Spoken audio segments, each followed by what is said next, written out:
Kisah Kiai dan Santri, bagian 12. Putri Pak Ibrahim. Suasana sangat sepi, hanya 1-2 orang lalu lalang. Aku tak sadar telah tertidur pulas. Aku terbangun dan kaget, ketika tangan hangat membelai pipiku. Aku segera bangun dan melihat perempuan setengah baya duduk di dekat kepalaku. "Ada apa, Mbak?" tanyaku masih mencoba memperjelas mata yang perit. "Tak butuh kehangatan, Mas," kata perempuan itu yang berbau autan. "Wah, kalau butuh, aku lebih butuh autan, Mbak." "Autannya masih ada?" tanyaku tanpa buruk sangka. Dia mengeluarkan autan dari balik bajunya, dan menyodorkan padaku. "Minta sedikit ya," kataku. Dia manggut, wajahnya tak cantik walau tak jelek, kutaksir umurnya 40 tahunan. "Mas tak butuh kehangatan?" tanyanya lagi sambil memegang pahaku. Sementara aku masih mengoles autan. "Kehangatan apa? Apa aku mau dikasih kopi?" "Wah, aku mending tidur daripada minum kopi, nanti tak bisa tidur," kataku nyantai. "Maksudku tidur denganku," katanya tanpa malu. Aku baru berpikir kalau dia pelacur. "Ah enggak, Mbak," kataku mencoba tenang. Walau ucapanku tetap saja rasanya terhenti di tenggorokan. "Ayolah Mas, tak usah bayar," katanya merajuk sambil mencoba meraih pahaku. "Mbak ini punya anak?" tanyaku mengalihkan pembicaraan dari pikirannya yang kotor. "Punya," jawabnya. "Punya suami?" "Punya," jawabnya lagi. "Lalu kenapa bekerja seperti ini?" tanyaku. "Yah, suami tak bekerja, aku dan anakku butuh makan. Lalu kalau aku tak bayar, Mbak tak dapat uang." "Gak papalah, kalau untuk Mas yang ganteng, aku relakan, tak usah bayar. Aku kan juga butuh kesenangan," katanya enteng. "Apa Mbak ini tahu akibatnya kalau Mbak ini bekerja kayak gini?" tanyaku. "Yah, paling kalau ada razia, kita ketangkap, itu juga kalau polisinya kita kasih, kita dilepas lagi," katanya enteng. "Wah, bukan hanya itu, Mbak. Mbak bisa terkena penyakit kelamin, nanti kalau Mbak tua juga tak ada yang mau, nanti mau kerja apa? Kalau tak dimulai dari sekarang merintis pekerjaan yang halal, dan Mbak kalau meninggal akan disiksa di dalam kubur sampai hari kiamat. Kiamat itu masih lama, dan semua orang sudah pasti mati. Andai Mbak menjual diri di zaman Nabi Adam, sampai sekarang masih disiksa, bayangkan ribuan juta tahun. Apa siksanya?" "Kemaluan ditusuk besi yang membara tembus sampai ke mulut." Mbak tentu bertanya, "Apa benar siksa itu ada?" "Ya, nyatanya semua orang akhirnya meninggal juga. Itu berarti siksa di sana ada," kataku panjang lebar, untuk menggugah hatinya yang membatu. "Lebih baik mulai sekarang, menyadari diri, memutar arah ke jalan yang benar, sebelum terlambat. Kalau orang mau ke jalan yang benar, pintu rizki akan dibukakan oleh Allah.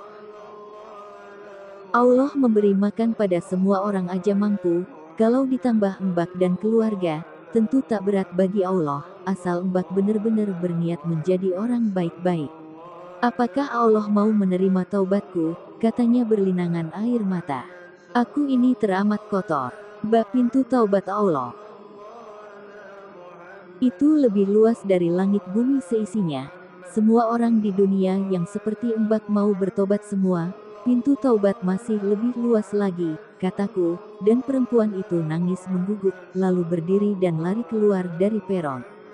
Aku cuma menatap kepergiannya dan berdoa agar Allah membuka dan melapangkan hatinya, menuju ketaubatan nasuka. Malam itu aku tidur di kursi, dengan mensyukuri kesendirianku, kesepian, kemiskinan, dan melepas segala beban kepunyaan, kemilikan. Betapa damai dunia, jika kita tak terbebani apa-apa, tak perlu memikirkan dan mengkhawatirkan. Lepas seperti bayi yang tak tahu apa-apa. Pagi setelah sholat subuh aku melanjutkan perjalanan, ke arah Ngawi, melangkah satu-satu, tenggelam dalam wiridku. Tenggelam teramat dalam, sampai waktu maghrib aku tak tahu telah nyampai di mana. Ku hampiri masjid, untuk mengikuti sholat berjamaah, lalu wirid menunggu sholat isya. aku telah lupa, seharian perutku tak terisi apa-apa. Setelah sholat Isya, aku masih tenggelam dalam zikir, tiba-tiba seseorang menghampiriku. Seorang lelaki yang tadi jadi imam di masjid. Assalamualaikum, salamnya sembari mengulurkan tangan. Waalaikumsalam warahmatullah, jawabku menerima uluran tangannya untuk berjabat tangan. Anak ini dari mana? Tanyanya setelah duduk di dekatku. Saya dari daerah Jawa Pak, jawabku. Sambil memperhatikan perawakan orang ini, tinggi sedang, tubuhnya kelihatan kuat, wajahnya biasa, tapi jenggotnya memanjang sampai ke dada. Dan rambutnya panjang diikat tapi dimasukkan ke dalam baju. Jauh dengan daerah Jawa. Tanyanya lagi. Wah itu malah desaku, jawabku yakin. Wah kok kebetulan begitu, aku punya kenalan di daerah itu, namanya Pak Mustafa. Apa kamu tahu Dik, Pak Mustafa yang mana ya? Rumahnya belakang pesantren Darut Tauhid, kata orang itu. Wah itu ayahku, kataku juga terkejut dan heran, kenapa jadi kebetulan seperti ini. Loh kamu Ian Febrian, anak Pak Mustafa, cucu Kiai Haji Husain. Benar Pak, seketika orang itu memelukku, dan mengucek-ucek rambutku. Walah sudah besar kamu nak, dulu aku terakhir melihatmu masih umur 4 tahun, masih suka nangis. Bapak siapa? Tanyaku karena sejak tadi tak tahu namanya. Namaku Fadol, aku teman sekolah ayahmu, sudah-sudah. Ayo ke rumah, bicara dan ceritanya nanti saja, kata Pak Fadol, mengajakku ke rumahnya, yang tak jauh dari masjid, hanya melewati jalan raya dan masuk gang 25 meteran. Nah ini rumahku nak Ian, kata Pak Fadol, rumah yang sederhana, dari kayu tanpa dicat. Di depan rumah juga ada dudukan dari kayu sebesar lengan orang dewasa, terjejer, hingga membentuk dudukan yang rapi, dan halus bukan karena dipelitur tapi karena sering diduduki. Di dalam rumah tak ada perabot yang mewah, cuma meja besar dari kayu tebal, yang kuno sekali juga kursi kayu kasar. Pak Fadol segera mempersilahkan aku untuk duduk, sementara dia masuk ke dalam memanggil istrinya, bernama Ibu Sulaihah. Tak lama kedua orang itu keluar. Oh ini anaknya Pak Mus. Wah benar-benar sudah besar, kata Bu Sulaihah. Udah Bu, sana siapkan makan, kata Pak Fadol, dan sambil nunggu makan disiapkan aku pun ngobrol dengan Pak Fadol. Kok kamu sampai di sini? Sebenarnya mau kemana nak Ian? Tanya Pak Fadol. Yah beginilah Pak, saya cuma mengikuti langkah kaki. Kemana mau membawa, jawabku. Alah wong turunan orang yang suka tirakat, ya jadi suka tirakat, jadi tak punya tujuan pasti tuh. Wih kalau begitu mau kan nginep di sini barang 3-4 hari. Wah jadi merepotkan Bapak, endak, nggak merepotkan kok, mau ya? Baiklah Pak, nah gitu dong. Bu Sulaihah pun memanggil kami untuk makan. Nasi, sayur kangkung, tempe goreng kering tanpa tepung, sambal jeruk, pindang, wah nikmat sekali untuk perut yang lapar. Semalaman aku dan Pak Fadol ngobrol. Ger, sebenarnya apa yang kamu cari dalam lelakumu ini?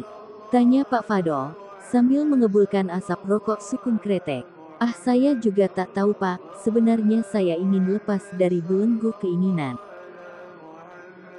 Tapi kok ya malah tercebur pada keinginan yang lain, jawabku, sembari mengambil rokok sukun kretek, karena melihat betapa nikmatnya Pak Fadol merokok jadi aku juga kepingin. Maksudmu apa Tungger? Maksudku, aku ingin menghilangkan rasa ingin dimuliakan, punya kedudukan, punya kekayaan. Punya derajat dihormati masyarakat, punya istri yang cantik, dan soleh, juga ingin lepas dari tindihan nafsu kenikmatan panca indera, tapi aku kok malah terperosok pada keinginan baru, yaitu keinginan ingin lepas dari ingin, bukannya aku malah lepas, tapi malah tambah saja keinginanku. Yang membuatku makin terhijab dengan Allah. Wiladalah, aku kok malah mumet tuh mendengar penuturanmu, kata Pak Fadol, mengerutkan kening, dan tangannya memegangi kepala. Saya aja yang mengucapkan Mumet, apalagi sampean, kataku, dan kami tertawa berdua. Kira-kira saat itu jam 1 dini hari, tiba-tiba Pak Fadol mengajakku ke kebun jagung belakang rumah, kukira mau membakar jagung. Sementara bulan di langit terang mengapung di angkasa. Ini tanggal 19, sehingga bulan masih penuh. Sampai di kebun, tiba-tiba Pak Fadol menghentakkan kaki dan tubuhnya meloncat seperti belalang, melenting ke pucuk pohon jagung, ringan seperti kapas, kemudian berlarian di pucuk-pucuk pohon jagung.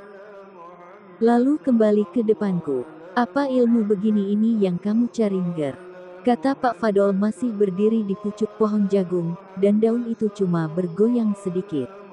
Aliran di pusarku mengalir deras, mengalir cepat ke seluruh urat di tubuhku, sehingga seketika tubuhku terasa enteng.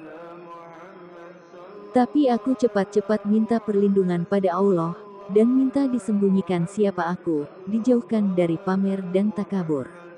Ah, ndak butuh ilmu seperti itu aku Pak Fadol, jawabku. Loh memangnya kenapa? Semua pemuda menginginkan ilmu seperti ini, kok kamu enggak? Kata Pak Fadol sambil melayang ringan ke sampingku. Punya ilmu kayak gitu juga buat apa kalau hidup susah, hati enggrengseng, yang kuinginkan ketenangan batin. Sehingga saat aku beribadah pada Allah pikiran dan batinku tak kemana-mana. Weh kamu ini cita-citanya sebenarnya sepele, tapi setelah kupikir kok teramat tinggi, dan di atas kewajaran, kata Pak Fadol sambil melangkah memetiki jagung muda. Sebenarnya itu keinginan wajar. Seperti keinginan orang pada umumnya, tapi apa Ngger? Tanya Pak Fadol. Tangannya tak henti mengupas jagung, dan membersihkan, lalu menyalakan api pada tempat pembakaran, yang sepertinya sudah biasa dipakai. Aku pun dengan cekatan membantu meletakkan jagung di api yang mulai membesar. Ya tapi mewujudkannya dalam nyata yang susah, apa itu cuma ada di batin. Aku sendiri tak tahu Ngger, dulu aku juga sering lelaku sepertimu, tapi yang ku cari ilmu kanuragan, aji kesentikan. Besok ayo ke tempatnya Ibrahim. Mau apa Pak? Apa dia juga kenalan ayahku? Weh bukan kenalan lagi, sudah seperti saudara malah. Dia pernah ngomong mau menjodohkan putri satu-satunya denganmu. Ah kenapa lagi-lagi soal jodoh, apa memang aku sudah saatnya menikah? Kenapa? Kata Pak Fadol melihatku melamun. Ah tak apa-apa kok Pak. Kamu ragu ama anaknya Pak Ibrahim. Kalau nanti sudah melihat orangnya kamu pasti bilang orangnya cantik, pinter, jebolan gontor, mau apa lagi, kekayaan ada. Ya nantilah Pak, kataku supaya Pak Fadol tak cerita terlalu banyak. Malam itu, setelah sholat maghrib, aku diajak Pak Fadol ke tempatnya Pak Ibrahim, naik motor Honda CD, rumahnya tak terlampau jauh cuma 2 km. Sampai di rumah Pak Ibrahim, hampir isya, pekarangan rumahnya luas, berpagar besi, dan bertutup fiber, halamannya luas, aneka pohon dan bunga tertata rapi, sebagian halaman tertutup batako, dan sebagian tertutup rumput Jepang di antara beraneka tanaman bunga. Bangunan rumah mewah dan berkelas, dengan tiang besar-besar dan bundar. Rumah bercat kuning gading, dan lantai dari marmer. Dari situ aja udah membuatku grogi, bukan karena aku yang miskin, aku hanya berpikir jika anak Pak Ibrahim jadi istriku, tentu mahal biayanya merawat anak orang kaya. Tapi ya udahlah, tapi aku benar-benar berdoa, moga-moga, dia bukan jodohku. Kami mengucap salam, dan Pak Ibrahim keluar, menyambut, orangnya perawakannya tinggi besar dan gagah. Umurnya mungkin 50 tahun, tak kelihatan tua, juga Ibu Aminah, istri Pak Ibrahim keluar menyambut, orangnya cantik, berkerudung lapis 2, aku jadi berpikir. Ah kalau ibunya aja secantik itu apalagi anaknya. Kami dipersilahkan duduk. Wah ada angin apa ini, kok Kang Fadol dolan kemari, padahal sudah lama kami sekeluarga ingin ketemu, kata Pak Ibrahim dengan suara berat. Pertama, ya biasa pengen silaturahmi, dan kedua, ini ngajak putranya Pak Mustafa main kemari, kata Pak Fadol tanpa banyak basa-basi. Anaknya Pak Mustafa Jawa Timur maksudmu Kang? Lah iya, Pak Mus yang mana lagi? Ini, tangan Pak Ibrahim menunjukku. Iya Pak, kataku agak grogi. Weh sudah sebesar ini, kata Pak Ibrahim. Entah untuk basa-basi atau apa, aku tak tahu. Aku pun ditanya sama Pak Ibrahim, seperti polisi menginterogasi penjahat, tak satupun pertanyaan terlewat, seakan aku ini benar akan jadi menantunya, sampai Ibu Aminah keluar dengan seorang pembantu membawakan makanan dan minuman. Ini loh Bu. Anaknya Pak Mus, kata Pak Ibrahim ditujukan pada istrinya. Weh kok bisa kebetulan, apa sudah dikasih tahu? Kata Bu Aminah. Ya sudah tuh Bu, kata Pak Ibrahim. Lah kalau sudah, tunggu apa lagi? Mbok yang tua pada ke dalam biar yang muda berkenalan, tambah Bu Aminah, membuatku makin kikuk aja. Lah ya, kesini, Bu Aminah memanggil. Dari dalam terdengar sahutan, dan keluarlah gadis jangkung, berjilbab hitam dengan motif bunga, pakaiannya berwarna pink juga dengan motif bunga, di pergelangan tangannya berhias hitam putih rendah. Ayo yang tua ke dalam, mari Pak Fadol, Nak Iyan, di sini aja ya. Laya sana Nak Iyan ditemani ngobrol, kata Bu Aminah. Laya panggilan dari nama lengkap Ulfa Nurul Layali. Gadis itu duduk di kursi depanku, banyu minyak wangi lembut segera menerobos hidungku, kupandang sekilas wajahnya rupanya dia juga melirikku, mata yang bening seperti embun, alis mata yang tebal, pipi kemerahan, hidung yang mancung kecil. Bibir nan merah dengan lipstik tipis, dagu yang lancip. Dia duduk menunduk, kulihat tangannya putih, terkulai di pangkuan, jari jemari lentik saling bertautan, denganku teramat jauh, tentu saat itu aku betapa hitam, karena berhari-hari berjalan di terik matahari, sempat mandi juga waktu di rumah Pak Fadol, tentu wajahku berminyak. Seperti wajan dan penggorengan. Sudahlah dia tak mau denganku juga alhamdulillah apa yang mesti dikhawatirkan. Aku juga tak ingin kelihatan gagah di muka dia. Peduli amat, batinku, memompa rasa percaya diri. Lama juga kami terdiam, seperti radio yang menunggu dinyalakan. Bersambung. Bagian 13.